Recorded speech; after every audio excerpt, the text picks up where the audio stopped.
Good to start? Yeah, that's for sure. Okay. For sure. So thanks. My name is Patrick from the Netherlands. I'm product manager for ventilation in whole Europe. Neon coated ventilation, that's where NKV 550 stands for. Neon coated ventilation number 550 is the model. And actually this model consists of about two parts. We have the main screen and we have the gas delivery unit. I'm trying to do my utmost to get in 20 minutes time your complete overview. So if I'm talking too quick. So Okay. He has only 10 minutes. okay, so if I'm too quick, just stop me. I will do the overview and How then, to become yeah, a good in ventilation in 10 minutes. that's good. I will do. I will Okay. try my best. We don't have so much time for the patient. 20 minutes. Yeah, that's right. You're totally right. That's true. That's true. It's an So emergency. the most important part is that the ventilator has an inspiration-expiration part. It works with or without a humidifier. So in this case, it's a humidifier. And if you work without a humidifier, you need to choose without a humidifier or with a humidifier. It works on gas and oxygen from the wall or from a bottle, or gas from the compressor or from the wall. That's no problem at all. Both. There's a battery inside. This battery gives you 2.5 hours of power without connecting to the main source. So in theory, you could go on transport with the device, with the compressor, and with a small. Oh, okay. So that is possible. It's quite bulky. It's not easy to transport, but you could if you want to.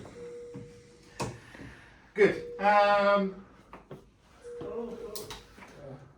The on and off button is protected so that no one totally without any knowledge can put it on. So you open the lid and you press the button. It illuminates blue, then it has enough power at least to start up. And then we need 30 to 50 seconds to start the internal self-test before actually we can start the whole program. You will see that in the main screen there are some checks you need to do. Some checks you need to do every time when you change the system, and a check what you need to do every month. So a circuit test is only if you add a new circuit to the device. Then you need to test if the circuit is okay, there's no leakage.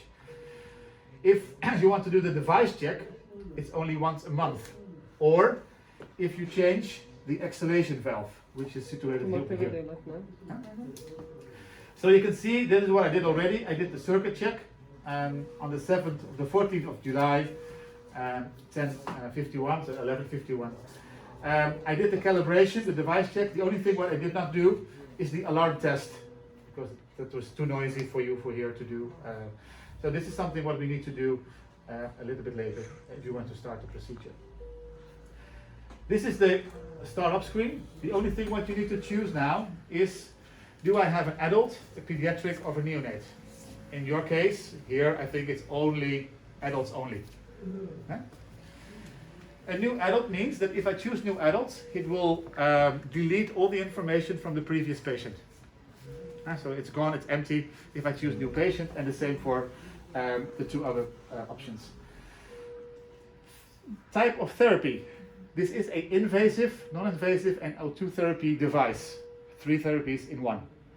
Mostly used for invasive, but there is an option to use for non-invasive with CPAP mask or helmet, whatever you're going to use. Or O2 therapy, like high flow oxygen therapy, which is equivalent to CPAP and BiPAP. In this case, for the demonstration, I'm using the invasive ventilation. I did the device check, but I will skip the alarm testing. And then the only thing what I need to do is I can choose a new startup mode. So if I'm not happy with the basic configuration for this patient, I can say, okay, I'm going to start in a SIMV mode. I want to do volume control. I want to apply. I want to change some settings.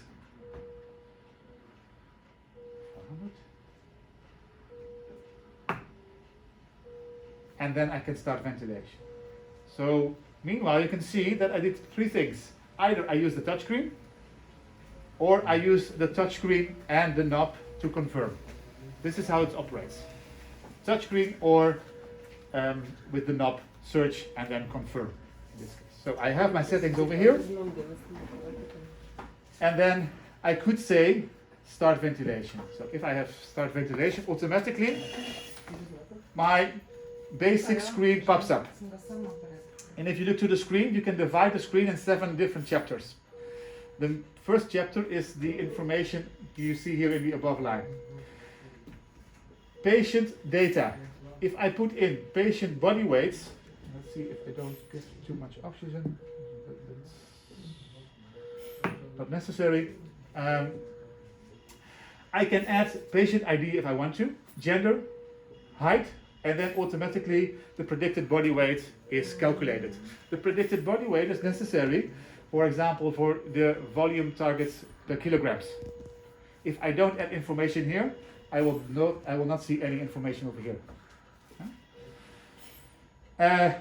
It's either female or male, and it's the height, and then there's the predicted body weight.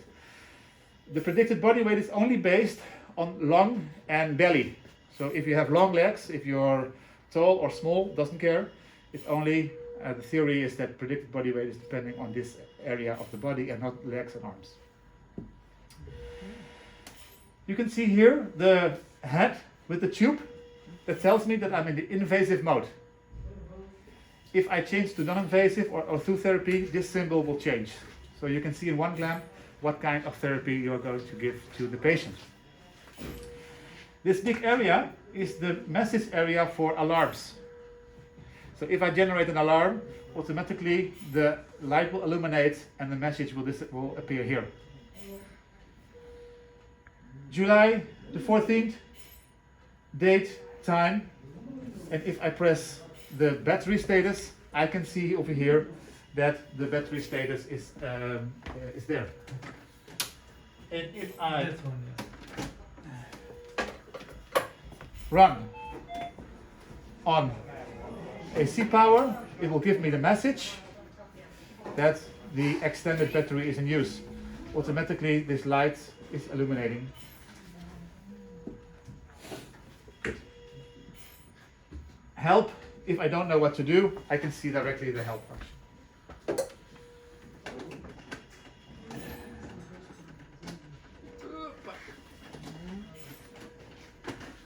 Good. You see, as soon as I turn on the power again, it goes away, and then I know that it's out of battery. All the alarm settings I can adjust over here with the bell of the alarm.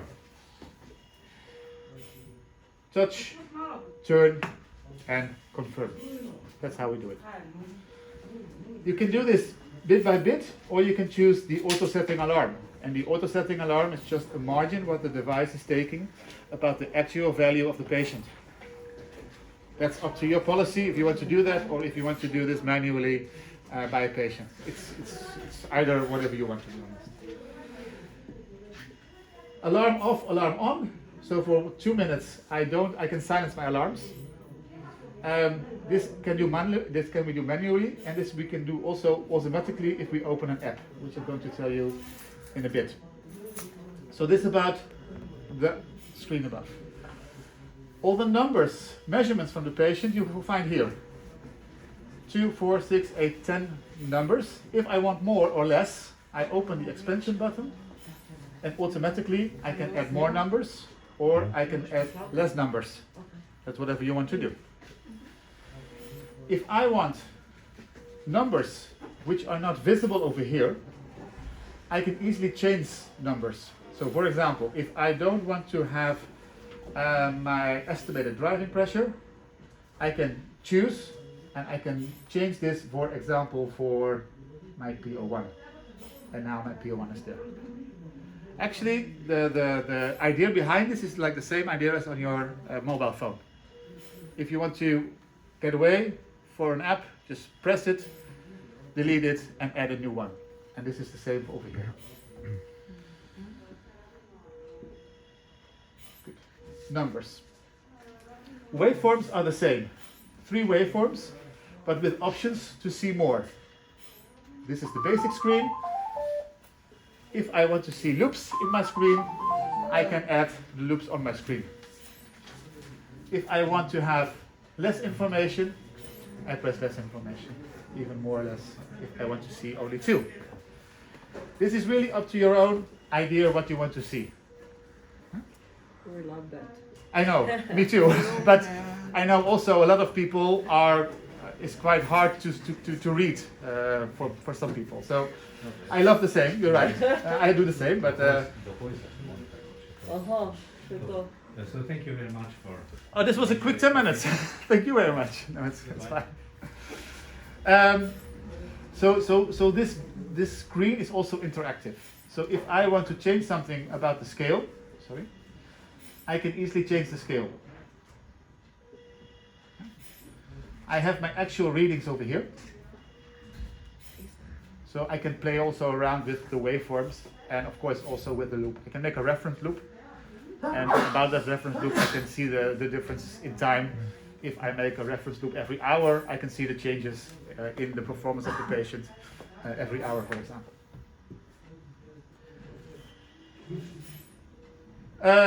Pressure, flow, volume. We have, and it's not here, but it was on the other ward. We have the CO2. Johnny, do we have also CO2 over here, or? Yes.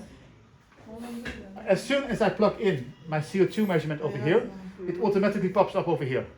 And I can measure this. Is over there. Ah, okay. Oh, that's fine then. So we have always 4 waveforms if I press in my CO2.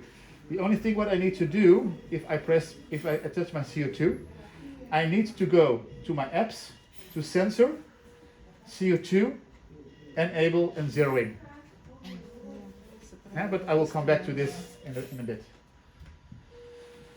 Waveforms, numbers, and patient data information. Those buttons you will see here are fixed buttons. That means that it's always having the same function.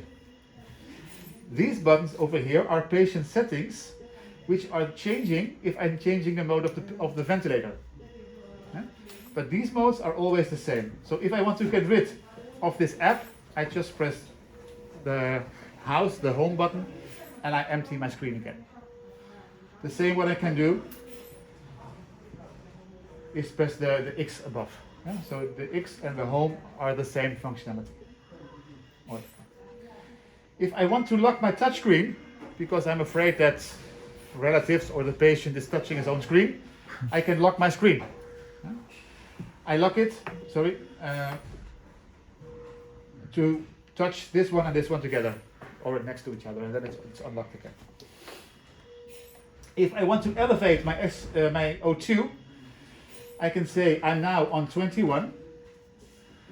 I want to go to 100, so I need to add 79, and I want to do this in 3 minutes. So automatically now, if I say start, my FiO2 is going up. In 3 minutes, it will go to 100%. See? I need to stop the time a bit, I think.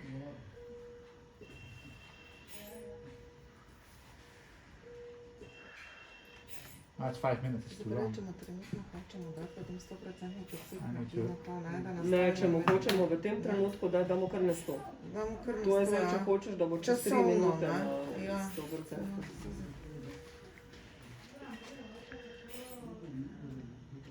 To so neka taka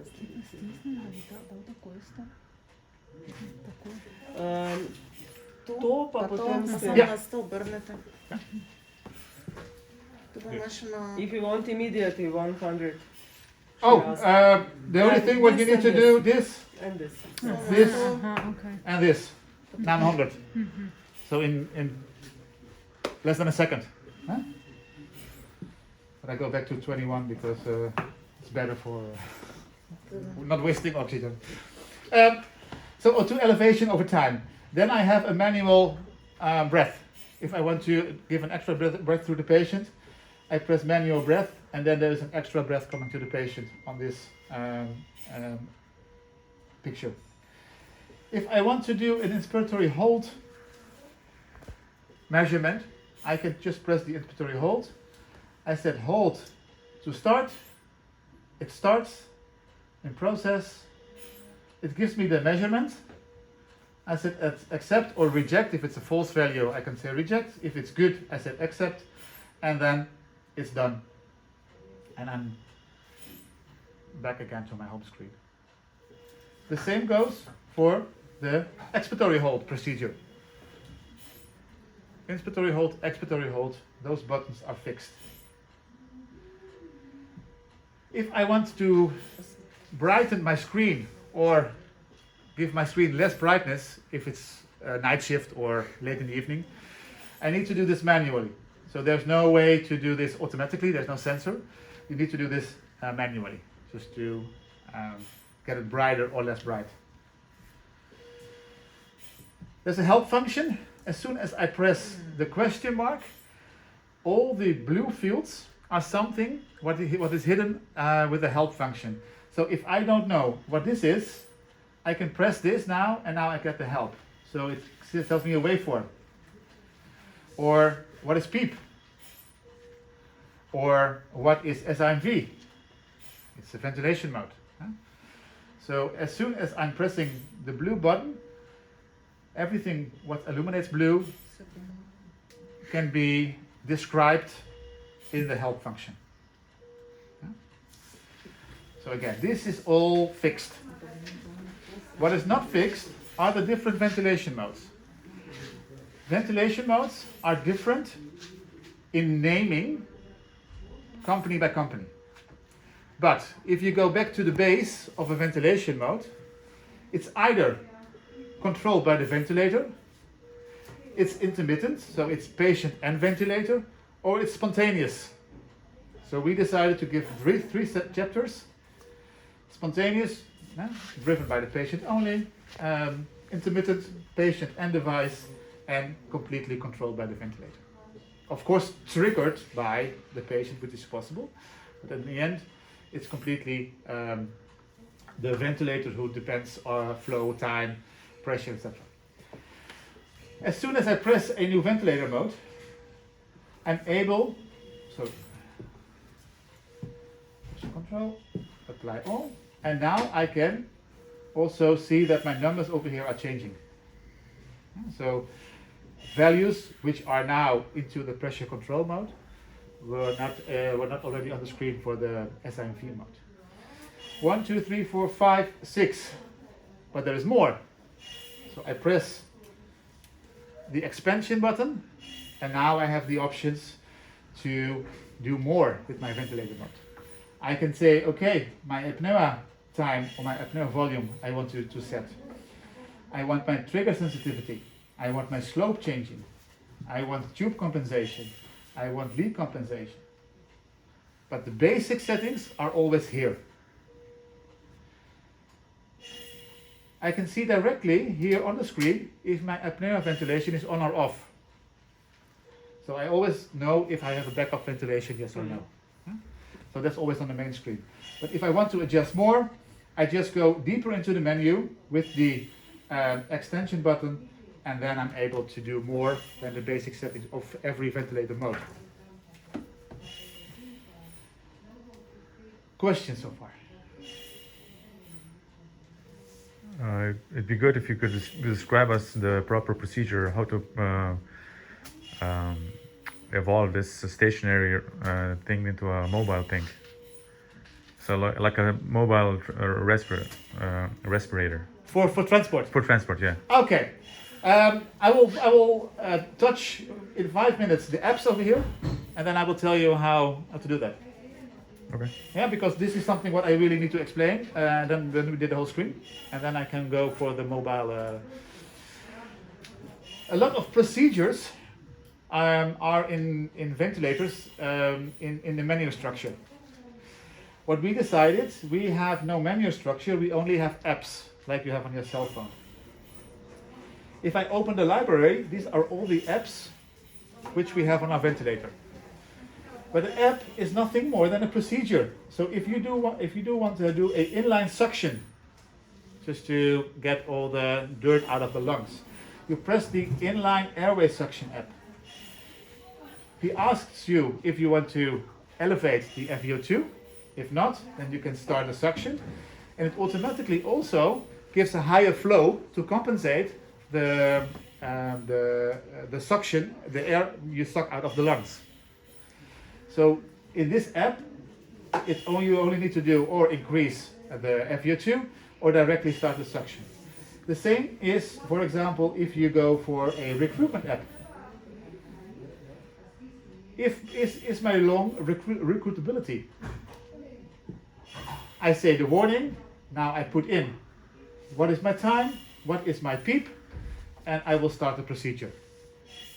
If I'm done, it gives me a measurement and it tells me something about the recruitability of my lungs regarding the patient situation. So can I, in the end, is my patient better or worse? These kind of apps can be put on the first page, or if you're not using that often, you can put this in the library. So if I'm not using open airway suction, because I always do this in line,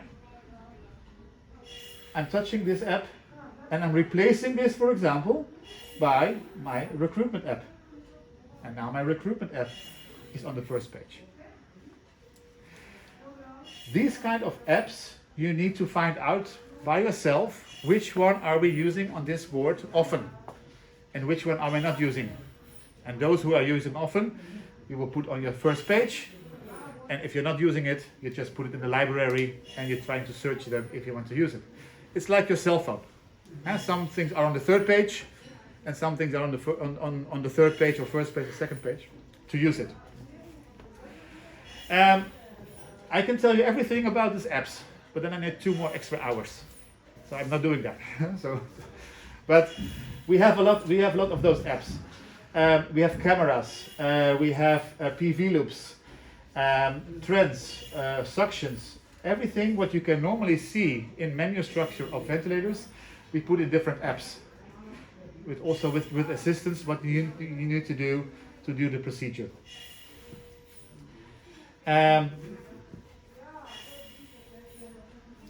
If you're using the device not connected to a central station or to the hospital network, you can also read everything in the log files. So if you have some questions about the status of the patient 2 hours ago, you go to the log file and you scroll through the log file and you also get the numbers from the patient over here, the values.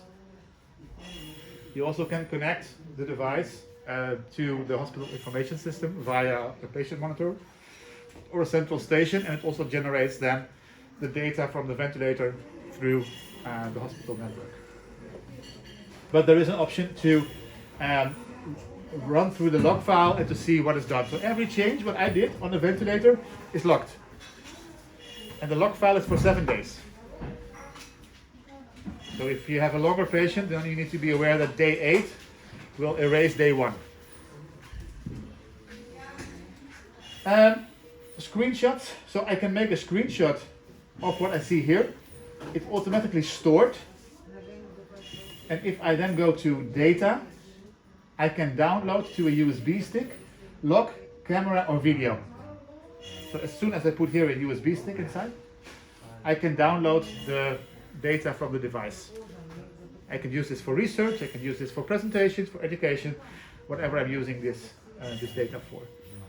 It's anonymous data. You only know that this is ventilator 1, but there's no data from or name from a patient inside. So it's more or less anonymous.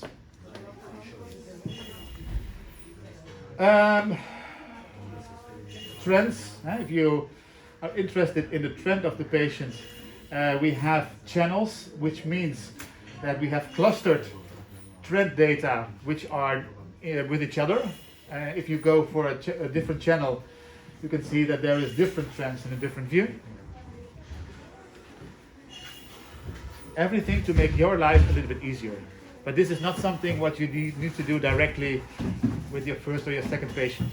This is all something what you learn in the future when you're using the device more often. So, basic information about patient alarming: numbers, waveforms, fixed buttons, applications, and the encoder knob to touch, and confirm. This is actually the base operation of the whole device. And then of course you can adjust the functionality by more apps and more things what you want to do in depth of the patient. That's 25 minutes of basic operation of the device. What do you want to learn more? How to use as mobile? Yeah. So how to use this mobile? So the only thing what you need to do is if you want to use 21% air or O2, then you don't need to make any oxygen with you because it's operated Yes, 21%. but our patient is in ARDS, so Yeah. he's... So the only thing what you need to do is just to get the oxygen supply from the bottle, and then just disconnect it over here, and then you can go. Okay, because he used his compressor to make only the air. Yes. Okay, and it's lasts for 2 hours. Yes. Okay. Vidiš, to zadnjič nismo begli, ne? Mislim, da smo šli The battery is lasting 2 hours. Yeah, but what about compressor? The compressor is not lasting 2 hours. How much is it? So you need to add also a bottle of compressed air. Ah, okay. There is a new problem now. No, it's not a new problem. It's otherwise you have only the compressor, the belly of the compressor. Okay. So that there's a limitation about the compressor. So we couldn't just You put the air out. you can, but then as long so I think depending on what you do on for kind of patient, I think this is lasting only Excuse me, Gordana. 15 minutes. I think then the compressor is empty, and then you need to have a second bottle Yeah. Of course. with compressed air to fill the compressor again. But your compressor, so the device is 2 hours battery. No problem. The air in the compressor needs to be filled again by a compressed air. Yes, but what's the time in which that air in compressor Yeah, has so I to think be it's refilled? between 10 and 15 minutes if this reservoir is empty. It's not enough to Huh? go on No, CT. then you need the only thing what you need is just a second bottle, not with O2 but with air. Okay. And when we would get that second bottle? No, so we have the connection. So there is on the stand. You see here, you can Yes. put oxygen and you put air, and then you But just. I don't know if we have I don't know either. air bottles in our hospital. Malo mi to? To bi mogli imeti... Zrak, Sorry, pomembno. I will... No, go ahead in your language. Yeah. Po It's, mojem imamo samo kisik. Yeah, but I think that in our hospital we don't have air bottles, Ah, we okay. have only oxygen bottles. okay. Because all those ventilators who are usually used for transport, Yeah. there's enough that you have oxygen. And Yeah. so he is mixing Yeah. by himself from the Yeah, air. from the turbine. Yes. But this one, so we have the same. We also have a He transport. doesn't need compressed air. I know, Yes. but this one needs compressed air. Yes. And so our different device, our 330, is also using a turbine and O2. So that doesn't need any high pressure. But this one needs high pressure. Yeah, okay. But in theory, if you have a bottle, you could go on. That's why there is a Yes. E bracket Yes. for 2 bottles. Okay. For us, it's only a theory. So Yes. it's the whole. Understand. So there are no bottles of in the whole hospital. now? No. Okay. koliko dolge transporte običajno delate časovno? Ja, glede na to, da grejo pacijenti recimo na CT, ne? Is that Yeah. all from the presentation? Yeah, this is all. Yes, This is all. Okay, okay. Yeah, this, at least Preiskava, from the basic things. preiskava Okay, pacijenta, okay. In depth, this is all what you need to learn from.